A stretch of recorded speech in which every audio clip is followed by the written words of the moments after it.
আসসালামু আলাইকুম গাইস, আপনারা কেমন আছেন? আমি তো আলহামদুলিল্লাহ ভালো আছি।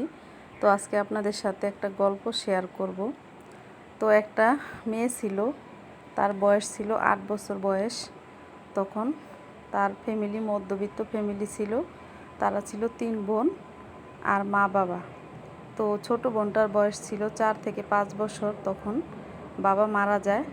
আর মেজো মেয়েটা 8 বছর, বড় মেয়েটার 13-14 বছর হবে এরকম বয়স। তখন তার বাবা মারা যায়, একটা রোড অ্যাক্সিডেন্টে মারা যায়।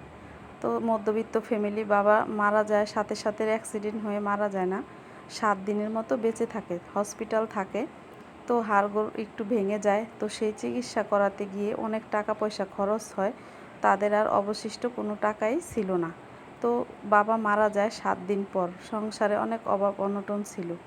তখন কি করবে? তো বড় মেয়েটা গার্মেন্টসে চাকরি করে, আর মা হসপিটালে একটা আয়ার কাজ নিছে।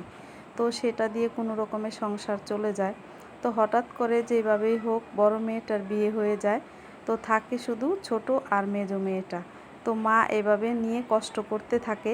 তারপরে মেজো মেয়েটা না পেরে, দিশাবিশা না পেয়ে তখন গার্মেন্টসে কাজ নেয়। তখন মেয়েটার বয়স হয়েছিল 8 বছর। তখন গার্মেন্টসে লোক নেয় না, এত ছোট মেয়ে চাকরি নেয় না। মেয়েটা খুব কান্নাকাটি করছিল দেখে অফিসে বসদের খুব মায়া হয়। বাবা নেই, এতিম, সেজন্য তারা কাজ দিয়েছিল। যখন অফিসে বাহির থেকে লোক আসতো, বস আসতো দেখার জন্য, তখন মেয়েটা লুকিয়ে থাকতো, কান্নাকাটি করতো, আমাকে ছাঁটাই করবেন না, আমাদের ফ্যামিলি অনেক কষ্টে আছে। তখন স্যারেরা মায়া করে ওকে রেখে দিছে। এক এক মতন ও কাজ করতো না, তারপর ওকে বেতন দেওয়া হতো, কারণ সে ছিল ছোট। তো এইভাবে ওদের দিন যেতে থাকে। তো ওর মা আয়ার কাজ করে হসপিটাল। তখন 1-2 দিন এরকম কাজ করতে থাকে, আর ও চাকরি করতে থাকে। তখন বেতন ছিল খুবই কম, মাত্র 300 টাকা বেতন। তো কাজ করতেও সংসার এরকম চলতে চলতে তখন একদিন হঠাৎ করে ওর মায়ের চাকরি চলে যায়। তারপরে এই মেয়েটার ভরসায় সংসারটা চলে, এতটুকু টাকা দিয়ে তো চলে না। তখন সংসারে অনেক অভাব অনটন, না খেয়ে খেয়ে দিন কাটায়। তখন এই মায়ে রাস্তায় রাস্তায় ঘুরে চাকরির জন্য, কাজের জন্য, কিন্তু কোথাও কোনো কাজ পায় না। তখন দোকান থেকে কিছু বাকি নিয়ে খাওয়ায় বাচ্চাদের। কি করবে মা? তো খাওয়াতে খাওয়াতে এরকম অনেক টাকা বাকি হয়ে যায়। তারপরে এইভাবে দিন কাটে, রাত কাটে, এইভাবে চলে। তারপরে একদিন ওর মায়ের আবার হসপিটালে চাকরি হয়, অন্য হসপিটালে একটা চাকরি নেয়।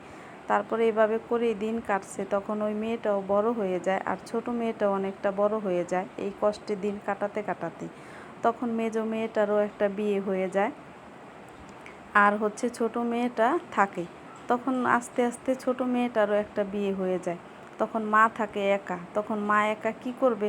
তখন মা মেজো মেয়ের সাথেই থাকে, আর ছোট মেয়ে বিয়ে করে চলে যায়। তখন এইভাবে দিন কাটে, রাত কাটে। তারপরে বড় মেয়ে ও দেখাশোনা করে, মাঝে মধ্যে আসে, ছোট মেয়েও মাঝে মধ্যে আসে, কিন্তু মায়ের ওই স্থান হয়েছে ওই মেজো মেয়ের কাছে। তারপরে একদিন হঠাৎ করে কি যেন, কি কোথা থেকে কি হলো, মেজো মেয়ের সাথে ছোট মেয়ের সাথে ঝগড়া বিবাদ বাঁধে। তারপরে মেজো মেয়ের স্বামী বলে মাকে আর দেখবে না।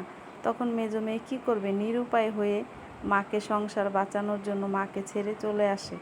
তারপরে এই মেজো মেয়ে আলাদা হয়ে যায়, আর মা তখন থাকে আলাদা।